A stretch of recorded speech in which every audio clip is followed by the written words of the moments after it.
Itua rĩa igoti itũgĩru rĩa gũteanĩria watho wa kĩgĩna gĩũkũria wa icigo cia ũmbunge wa mwaka wa 2013 nĩguo mũthingi ũrĩa minista wa kĩgĩna Yatani ahũthĩrĩte gũtirĩrĩra mũrũgamo wa atĩ ndekũrekereria kĩgĩna gĩkĩ kũrĩ amemba a mbunge ya 13 nginya ataũrĩrwo warie wa itua rĩrĩ nĩ mũnene wa watho. The Supreme Court has made a pronouncement that CDF as it is illegal, and therefore we are not going to disburse funds, but we sought advice from the Attorney General for further direction. No ambunge manyitĩrĩire atĩ watho ũrĩa wateanĩirio nĩ wa mwaka wa 2013.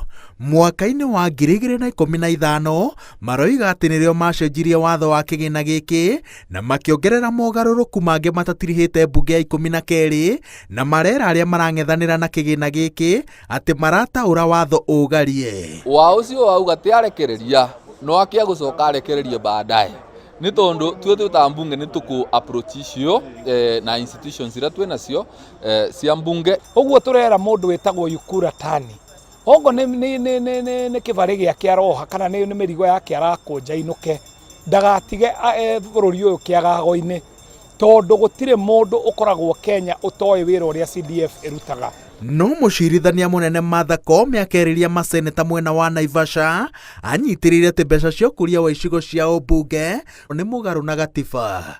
Kũringana na Koome, watho ũkoragwo ũthondekete ngathĩ igĩrĩ tu cia ũgai na ũhũthĩri wa mbeca cia mũingĩ, ngathĩ ya mbere ĩrĩ ya thirikari nene, ĩyo ĩngĩ ĩrĩ ya thirikari cia matũra, na kĩndũ kĩngĩ gatagatĩ kana nja wa mĩbango ĩno ĩrĩ nĩ mũgarũ na watho. Maũndũ marĩa Supreme Court ĩraririe ũhoro wamo nĩ makoretwo maroretwo kwa ihinda rĩigana ũna, na maingĩ mamo nĩ mathondeketwo nĩgetha meheranĩrie kana makona kĩrĩa gĩtagwo separation of powers na duties nĩgetha mũmbunge ndagakorwo nowe ũhana tarĩ ũratuĩka patron wa kĩgĩna gĩa CDF na nowe ũracoka ningĩ gũka kwĩrora. CDF ĩkoragwo a decentralized fund.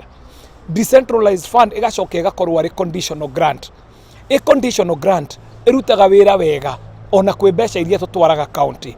Conditional nĩ kuga atĩ tũngĩthiĩ kũrĩ mũingĩ wa ndagurĩti matwĩre priority nĩ gwaka kĩoro gĩa Kagira primary school.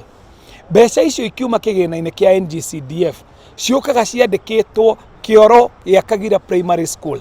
Watho wa mwaka wa 2015 ũrĩa rĩu wathondekire kĩgĩna kĩa NGCDF onaguo no ũtetetio igoti-inĩ inene. Ũrarĩ mbere ya acirithania John Mativo, Kanyi Kimondo na Roslyn Aburili, no thutha wa Mativo kwambatĩrio ngathĩ na gũtuo mũcirithania wa igoti rĩa gũcokia cira riko, ũcoketio metha-inĩ ya mũcirithania mũnene nĩguo athondeke ndundu njerũ ya acirithania arĩa mekũikarĩra thĩ. Bodi ya NGCDF ĩrakoretwo yehereria ambunge wagagu wa gũteanĩrio gwa kĩgĩna gĩkĩ, ikiuga atĩ ona nĩ kwagĩrithio kuma mwaka ũyũ na njĩra ya kũgayania mbeca ici kũringana na ũingĩ wa andũ na wondi, ũndũ ũrĩa ũrambĩrĩirie gũcanjamũra ambunge a gĩtarũ gĩa gatagatĩ na itarũ ingĩ iria ikoragwo na ũingĩ wa andũ. Angĩkorwo harĩ ũndũ ũtaroretwo nĩ Supreme Court, mbunge ĩrĩa ĩrĩ kuo thaa ici nĩ ĩrĩ kũmarora maũndũ macio, tondũ ũhoro wa ma nĩ atĩ kĩgĩna kĩa NGCDF nĩ kĩmwe kĩa igĩna iria iteithagia andũ kũrĩa mashinani na njĩra nene. To some extent, it has also changed lives of the people, but also don't rule to a great extent. Also, there's been a lot of wastage in terms of the accounting and for resources. Gatagatĩ ka njikaikoni ĩno ya mĩario igũrũ rĩa kĩgĩna kĩa NGCDF, mwĩhoko wa EACC na honge iria ingĩ ciothe citeithagĩrĩria gũthũrima mahũthĩro ma mbeca cia mũingĩ nĩ atĩ gũtekũmakania ũrĩa ndereti ĩno ĩkarĩkĩrĩra nĩ kũgũgathĩkwo mĩtaratara mĩagĩrĩru ya gũtigĩrĩra atĩ mbeca cia mũingĩ citinanangwo. Ngĩribotera Inooro TV, njĩtagwo Wawerũ wa Nyambura.